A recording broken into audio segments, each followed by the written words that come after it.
Hello guys नमस्ते। म चाहिँ आज आफ्नै बारीमा क्याम्पिङ गर्न गइरहेको छु। यो चाहिँ मेरो टेन्ट हो है। लगभग 5-6 जना चाहिँ अट्छ। अनि यो मेरो चाहिँ कुर्सी हो, उता स्लिपिङ ब्याग, अनि योहरू ब्यागहरू पनि भयो। आज चाहिँ यसो हल्का बसेर पढ्ने प्लान छ।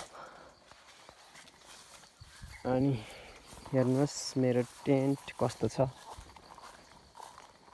अरूभन्दा पनि आज एकदमै राम्रो भ्यू भएको प्लेस हो यो। हेर्नु कस्तो दामी देखिन्छ। पर पारिपट्टि हेर्नुहोस् है, कस्तो दामी भ्यू छ।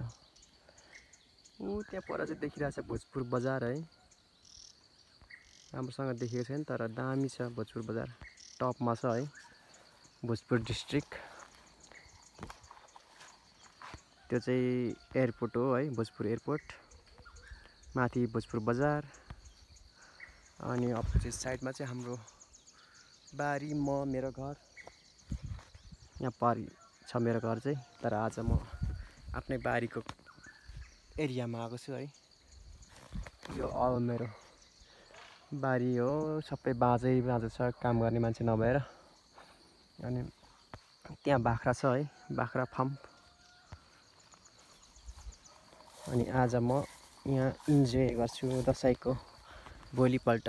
दसैँको मासु खाँदा वाक्कै लागेर बोर भएर है, सबै माइत मामालाई गए, भाउजू बहिनी सबै गए। घर कोही पनि छैन, कोही बिहेतिर गएछ है। तर आज म रिल्याक्स पारामा एक्लै रमाइरहेको छु।